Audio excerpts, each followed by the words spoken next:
Thank you, Coach. Let's talk about what you told Adam Frenger coming off the first intermission. I think that's so true in some of the troubles you had finishing sometimes, finishing the play. Well, I think that in the first period we could have kept ourselves, in a better position to keep this game really tight by finishing a couple of those good chances we had.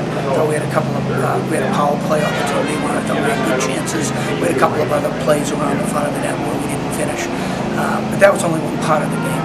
And then in the second period we make a couple of blunders, and I'm not convinced that we played with this certain demeanor and a certain swagger that it takes to beat a team of Wisconsin's measure in their building.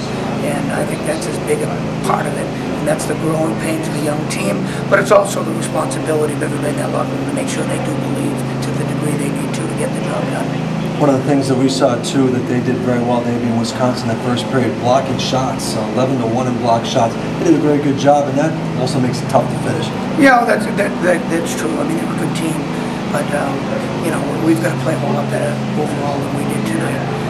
In that second period, we give up a goal that maybe we would like to have back. It was on their power play goal. I thought we did a great job killing penalties all night, and their power play goal was off a real bad angle.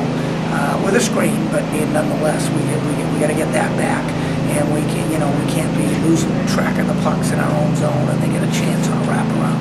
So we put ourselves in a hole, and we didn't find a way to climb out of it, and that was what my biggest concern was: is we got to find a way to fight back and not just concede.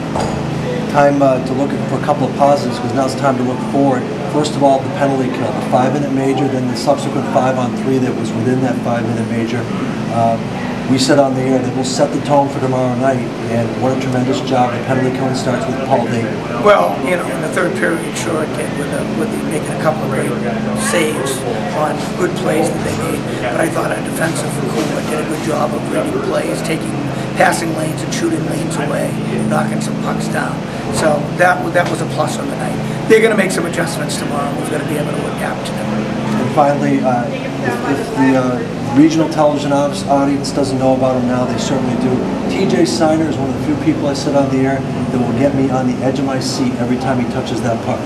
He was great tonight. And, I think when he came out to Minnesota earlier in the year, everyone walked away talking about what a dynamic player he is, and he certainly was nothing less than that tonight. And he's the one guy that has the swagger out there, humble as he is, and is a great disciplined individual as he is. When he gets on the ice, he believes, and he plays like he believes. Just one more player real quick, too, that I want to mention, because these are the guys that nobody will notice or flies under the radar. I thought Kevin Zeep put a good game. Yeah, Kevin does a great job. I wish he created a lot of chances for himself. Yeah. It'd be really nice if he finds a way to finish some plays. But he was very thorough out there. He's a very trustworthy player, and so that's what we like about Zeep. If he could ever finish a play, he'd have a ton of points. Yep. Thanks a lot, Toot. We'll talk to you tomorrow.